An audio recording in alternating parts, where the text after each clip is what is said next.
Do stay on with us. We are getting some more breaking news, and this is another version that's coming in from the Israeli Defense Forces, as the IDF says that more than 400 targets were struck in western and central Iran. This is the version that's coming in from the IDF, remember, where they are talking about how over the past day, the Israeli Air Force has completed a broad wave of strikes in western and central Tehran, during which numerous munitions have been dropped on more than 400 military infrastructures targeted, and these targets belong to, of course, Iranian regime. And they're also, in fact, saying that all of this also included ballistic missile launchers and additional weapons production site.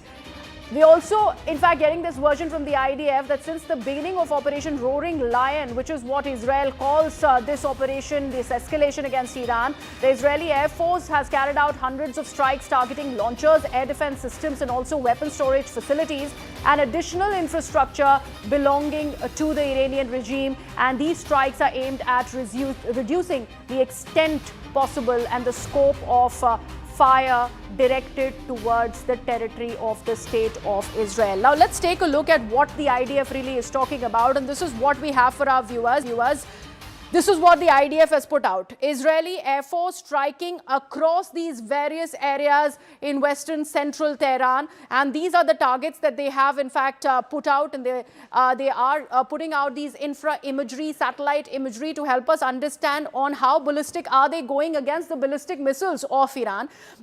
So they have marked these targets to help us understand that this is the kind of pounding that the Iranian infrastructure, the military infrastructure particularly, is receiving at the hands of Israel. So these are the images that have been shared as of the 8th of March by the Israeli Defense Forces, and they are putting out these visuals to help us understand how they have locked these various military installations, also launchers from where Iran goes on to launch those ballistic missiles. Because remember, ballistic missiles are the one aspect, the one military heft that Iran really has as far as their military infra is concerned. So all of those launchers that go on to launch those very ballistic missiles have been targeted. At least that is what is being claimed by the IDF. Let me take this back to my colleague Sanjay Suri, who continues to be with us.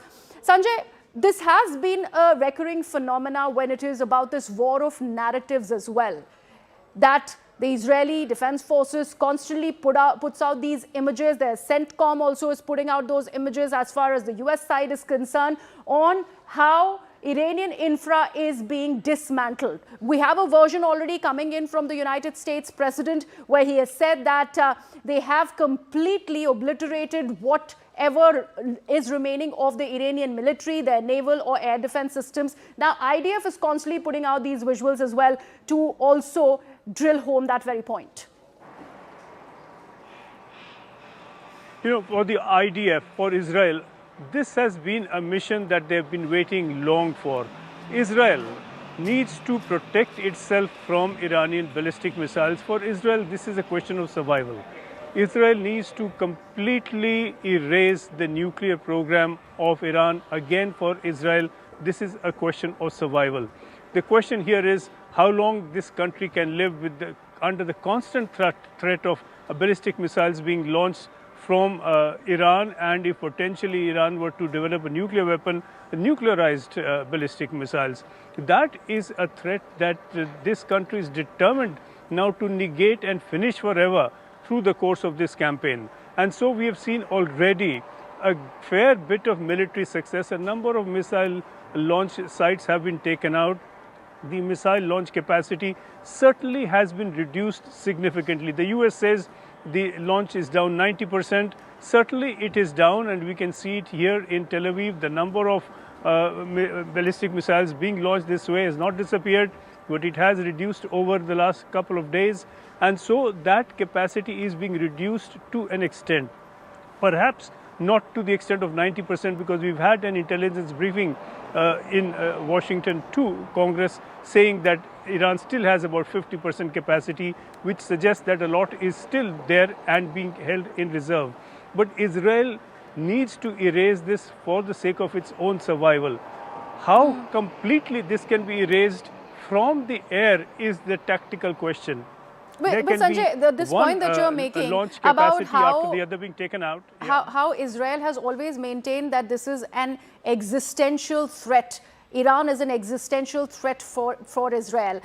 We have very recently also gotten this missive from the IRGC that they have launched an attack at the Haifa refinery there in Israel. And this is in retaliation to what really happened in Tehran. Those dramatic visuals that we all woke up to, where the oil depots in western, central, eastern and southern Tehran were simultaneously attacked. And now we are learning that fire seems to be, in fact, streaming the roads of Tehran. That's how dramatic this escalation has become. But the other version is also coming in from Iran. And then at the same time, we are also learning of how somewhere US, Israel together are wanting boots on the ground. So probably all of this will be put together for that exercise, that next phase of this escalation to begin. Again, this cannot be done without, militarily speaking, without some boots on the ground. We are hearing reports that there may be a preparation for special forces to get into Isfahan nuclear facility, particularly to get hold of the enriched uranium there. That is one area where we are hearing some suggestions of boots on the ground. The other is Kharg Island, which is the center for the Iranian oil exports. It is all concentrated there. 80 to 90% of Iranian oil is sent from there. Given the level of destruction we are seeing, we are soon going to be running out of any Iranian oil that can be sent anywhere at all. But at the moment, we are speaking again of perhaps operations by special forces, which already is a good deal more than what was envisaged earlier. It was believed, certainly believed by Trump, that first the very show of force would lead Iran to capitulate. That has not happened. That the launch of this massive attack would then bring a capitulation. That has not happened, not from the regime. And so now the next step being contemplated is boots on the ground. But eventually, unless there is some sort of a political system in Iran that restrains such capacity, this cannot be erased forever. But has there been a strike on Haifa, as has been claimed by IRGC, Sanjay? There have been claims from IRGC. We have some local reports suggesting that fires have been seen in that area, but we don't have any confirmation of that yet from the Israeli government. Right, Sanjay, do stay on with us and stay safe out there. We have